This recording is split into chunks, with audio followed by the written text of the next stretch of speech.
Opening bid of 2 crore, 17 crore, 18 crore. Last chance, sold.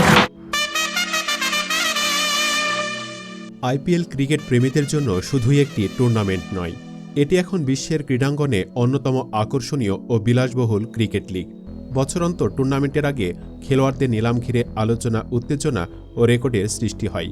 অনেক cricketer এই লিগে তাদের পারফরম্যান্সের পাশাপাশি বিশাল অঙ্কের চুক্তি সইয়ের জন্য আন্তর্জাতিক গণমাধ্যমে শিরোনাম হয়েছেন। বরাবরের মতোই এবারও আইপিএলের মেগা নিলামে তৈরি হল নতুন সব রেকর্ড। চলুন একে একে দেখে নেওয়া যাক এবছর সবচেয়ে বেশি দামে বিক্রি হলেন যে 10 ক্রিকেটার। নাম্বার 1, ঋষভ পান্ত। ভারতের উইকেটকিপার ব্যাটসম্যান ঋষভ পান্ত 27 কোটি রুপিতে বিক্রি হয়ে আইপিএলের ইতিহাসে সবচেয়ে দামি খেলোয়াড় হয়েছেন। তাকে দলে ফিরিয়েছে লখনৌ সুপার জায়ান্টস। এবছর অনুষ্ঠিত নিলামে ঋষভ পান্তকে ঘিরে প্রতিদ্বন্দ্বী দলগুলোর মধ্যে ছিল তীব্র লড়াই। এই মেগা নিলামে পান্তকে পেতে জোর লড়াই হবে, হু হু করে তার দাম উঠবে, এটা আগেই আন্দাজ করা যাচ্ছিল। অবিশ্বাস্য দাম তো উঠলই, এবং সেটা এত বেশি যে আগের সব রেকর্ড ভেঙে দিয়ে আইপিএল নিলামের ইতিহাসেই সবচেয়ে দামি ক্রিকেটার বনে গেলেন পান্ত। এদিন নিলামে তাকে নিয়ে কম নাটক হয়নি। সানরাইজার্স হায়দরাবাদের সঙ্গে দীর্ঘ লড়াইয়ের পর শেষ পর্যন্ত দাম হাঁকাতে হাঁকাতে ক্লান্ত হয়ে যায় দুই দল। 20 কোটি 75 লাখ পর্যন্ত দাম ওঠার পর সেই সময় পান্তের গত মৌসুমের দল Delhi Capitals right two match অর্থাৎ আরটিএম কার্ড ব্যবহারের আগ্রহ দেখায়। নিয়ম অনুযায়ী লখনৌকে তখন আরও এক দফা দাম বাড়ানোর সুযোগ দেওয়া হয়। 1 লাফে 27 কোটি দাম বলে দেয় লখনৌ।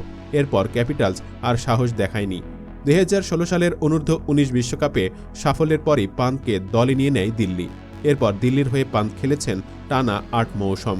111 ম্যাচে 3284 রান করেছেন, গড় 35.31, স্ট্রাইক রেট 148.93। নাম্বার 2, শ্রেয়াস আয়ার।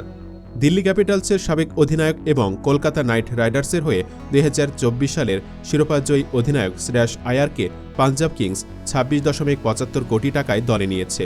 এটি তার আগের দাম 12.25 কোটি থেকে 118% বেশি। মিডল অর্ডারে তার স্থিতিশীল ব্যাটিং এবং নেতৃত্ব তাকে পাঞ্জাবের জন্য বিশেষ আকর্ষণীয় করে তোলে। অবশ্য এবারের আইপিএলে আয়ারই ছিল সবচেয়ে বেশি দামি খেলোয়াড়, তবে এর কিছুক্ষণ বাদে রেকর্ডটি ভেঙে দেন পান্ত। নাম্বার 3, ভেঙ্কাটিস আয়ার। এবারের আইপিএলে তৃতীয় সর্বোচ্চ দামে বিক্রি হয়েছেন ভেঙ্কাটিস আয়ার। এবারের আইপিএলে কলকাতা নাইট রাইডার্স ভক্তদের কাছে সবথেকে চর্চার বিষয়বস্তু হয়ে উঠেছে আয়ারকে 23 কোটি 75 লাখ টাকা দিয়ে কেনা। 2021 সালে আইপিএলের মঞ্চে এন্ট্রি নিয়েছিলেন ভেঙ্কাটিস। প্রথম মৌসুমে বেশ নাম কামিয়ে ফেলেছিলেন তিনি, যে কারণে 2022 সালে মেগা নিলামের আগেই কলকাতা ফ্র্যাঞ্চাইজি ভেঙ্কাটিস আয়ারের মধ্যেই ভবিষ্যৎ দেখতে পেয়েছিল, তাই তাকে রিটেন করেছিল দল। নাইট রাইডার্সের জার্সিতে প্রতিভাবান খেলোয়াড় তার প্রতিভা প্রতি মৌসুমেই দেখিয়েছেন। তবে এবারের আইপিএলে তাকে কিনতে এত টাকা খরচ করেছে কলকাতার ফ্র্যাঞ্চাইজি, যা রীতিমতো মেনে নিতে পারছে না ভক্তরা। তবে ভেঙ্কাটিস আয়ারকে দলে সামিল করার পেছনে রয়েছে 3টি গুরুত্বপূর্ণ কারণ। 1, ম্যাচ জেতানোর ক্ষমতা, 2, যেকোনো জায়গায় ব্যাটিং করার দক্ষতা, এবং 3, ক্যাপ্টেন্সির দায়িত্ব পালন। নাম্বার 4, আর্শদীপ সিং। আইপিএলের চতুর্থ সর্বোচ্চ দামি ক্রিকেটার হচ্ছেন আর্শদীপ সিং। আইপিএলের এবারে নিলামে প্রথম খেলোয়াড় হিসেবে আর্শদীপ সিংয়ের নাম ওঠার সঙ্গে সঙ্গেই দলগুলো তাকে কিনতে হুমড়ি খেয়ে পড়ে। ভারতীয় মুদ্রায় 18 কোটি রুপিতে শেষ পর্যন্ত রাইট টু ম্যাচ কার্ডে তাকে কিনে নেয় তার পুরনো দল পাঞ্জাব কিংস। তার ভিত্তিমূল্য ছিল 2 কোটি রুপি। নাম্বার 5, ইউজভেন্দ্র চাহাল। আইপিএলের পঞ্চম সর্বোচ্চ দামি ক্রিকেটার হচ্ছেন ইউজভেন্দ্র চাহাল। তার দামও আর্শদীপের সমান 18 কোটি রুপি।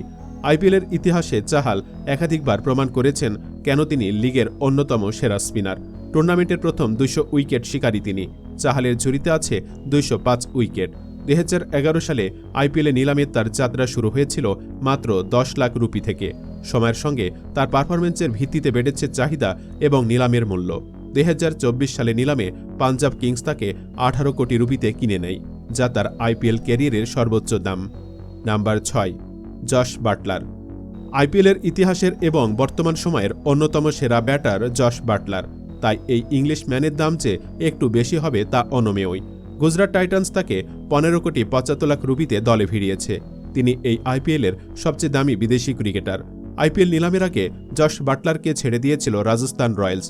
2 কোটি টাকার বেস প্রাইস থেকে বাটলারের দর ক্রমাগত বৃদ্ধি পেয়ে শেষ অবধি থামে 15,75,00,000 টাকায়। Number 7, KL Rahul. মালিকের সাথে দ্বন্দ্বে নতুন দলের সন্ধানে মেগা নিলামে নাম লেখানো ছাড়া উপায় ছিল না রাহুলের। 2 কোটি টাকা বেস্ট প্রাইজে রেখেছিলেন তিনি। ছিলেন দ্বিতীয় মার্কি সেটে। তার পরিসংখ্যানের দিকে তাকিয়ে অনেকেই মনে করেছিলেন যে নিলামের অন্যতম চমক হতে চলেছেন তিনি। 20 কোটি বা তারও বেশি টাকা পাবেন বলে ভবিষ্যৎবাণী করেছিলেন কেউ কেউ। বিশেষ করে মেগা নিলামের প্রথম দিনে আর্শদীপ সিং চাহালরা চড়া দামে বিক্রি হওয়ায় আশায় বুক বেঁধেছিলেন রাহুলের অনুরাগীরাও। কিন্তু আশাহতই হতে হলো তাদের। যে অর্থ তিনি পাবেন বলে মনে করা হয়েছিল তার ধারে কাছেও পৌঁছালো না দাম। 14 কোটিতে দিল্লি ক্যাপিটালসে নাম লেখাতে হলো তাকে। Number 8, Trent Boult. Power play specialist নাকি স্লগ ওভার, দুটোই বলা যায়। নিউজিল্যান্ডের বাঁহাতি পেসার ট্রেন্ট বোল্ট আইপিএলের অন্যতম সেরা বোলার। এবছর রাজস্থান রয়্যালস তাকে রিটেন করতে পারেনি। কোটার 6 জন প্লেয়ার রিটেন করলেও জায়গা হয়নি বোল্টের। এর জন্য হতাশ ছিল রাজস্থান রয়্যালস শিবিরও। তাদের টিম সেট ছিল। মেগা অকশনের কারণে রদবদল হওয়ার সম্ভাবনা ছিলই। অকশনে নাম লিখিয়েছেন ট্রেন্ট বোল্ট। বেস্ট প্রাইস 2 কোটিতে রেজিস্টার করেছিলেন। রাজস্থান রয়্যালস 2 কোটির বেস্ট প্রাইসে ওপেনিং বিট করে। লখনৌ দ্রুত লড়াইয়ে, ঝোড়ো লড়াই বোল্টের জন্য। 5 কোটি ছাপিয়ে গিয়েছিল মুহূর্তে। লখনৌ ও রাজস্থানী লড়াই ছিল মূলত। রাজস্থান 6 কোটি উঠতেই লখনৌ দান ছেড়ে দেয়। এরপর হঠাৎই লড়াই নামে মুম্বাই ইন্ডিয়ান্স। রাজস্থানও ছাড়তে নারাজ। শেষ অবধি মুম্বাই ইন্ডিয়ান্স 12 কোটি 50 লাখে ট্রেন্ট বোল্টকে দলে নেয়। Number 9, Josh Hazlewood. নিলাম থেকে ওজি ফাস্ট বোলার জশ হ্যাজেলউডকে দলে ভিড়িয়েছে কোহলির রয়্যাল চ্যালেঞ্জার্স বেঙ্গালুরু। তাকে দলে নিতে দলটির খরচ হয়েছে বোল্টের সমান 12 কোটি 50 লাখ রুপি। নাম্বার 10, জোফরা আর্চার। একের পর এক ইনজুরিতে 5 বছর ক্রিকেটের বাহিরে ছিলেন জোফরা আর্চার। বারবার চোটে পড়ায় লম্বা সময় ধরে বিশ্বকাপজয়ী ডানহাতি পেসারকে খেলতে দেখাই যায়নি। অবশেষে চলতি বছর সুস্থ হয়ে মাঠে ফিরেছেন। সেরা ছন্দে না ফিরলেও এই ইংলিশ ক্রিকেটারকে আগামী আইপিএলে দেখা যাবে। নিলাম থেকে 12.5 কোটি টাকায় তাকে দলে নিয়েছে রাজস্থান রয়্যালস।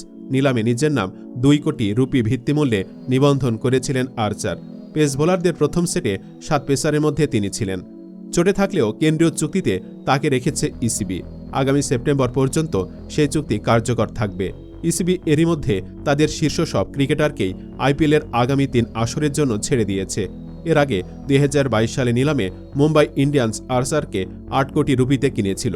যদিও চোটের কারণে সেবার কোনো ম্যাচেই খেলেননি। 2023 সালে মুম্বাইয়ের হয়ে 5টি ম্যাচ খেলে আর্চার মাত্র 2টি উইকেট নেন। অথচ 2020 আইপিএলের অন্যতম সেরা পারফর্মার হিসেবে রাজস্থান রয়্যালসের হয়ে 20 উইকেট নিয়ে টুর্নামেন্ট সেরা হয়েছিলেন তিনি। এবার আবারও পুরনো জার্সিতে সেই পুরনো ঝলক দেখার অপেক্ষায় সবাই।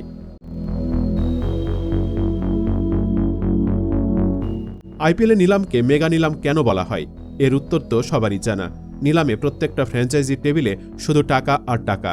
এক একটা খেলোয়াড়ের জন্য কোটি কোটি টাকা দাম হাঁকান এক একটা ফ্র্যাঞ্চাইজি। এবারও তার ব্যতিক্রম নয়। আইপিএল নিলামের প্রথম দিনেই সর্বোচ্চ দামে রেকর্ড ভেঙে দিয়েছেন ঋষভ প্যান্ট। টুর্নামেন্টের ইতিহাসে তিনি এখন সবচেয়ে দামি খেলোয়াড়। তবে বিসিবি প্লেয়ারদের এনওসি দিতে প্রতিবছর নাটক করে বলেই আইপিএলে কোনো বাংলাদেশি ক্রিকেটারকে কেনেনি কোনো ফ্র্যাঞ্চাইজি। এবারের আইপিএলে কোনো বাংলাদেশিকে না দেখতে পেরে আপনি হতাশ কিনা কমেন্ট বক্সে জানিয়ে দিন আপনার মতামত। ভিডিও ভালো লাগলে লাইক দিন এবং শেয়ার করুন।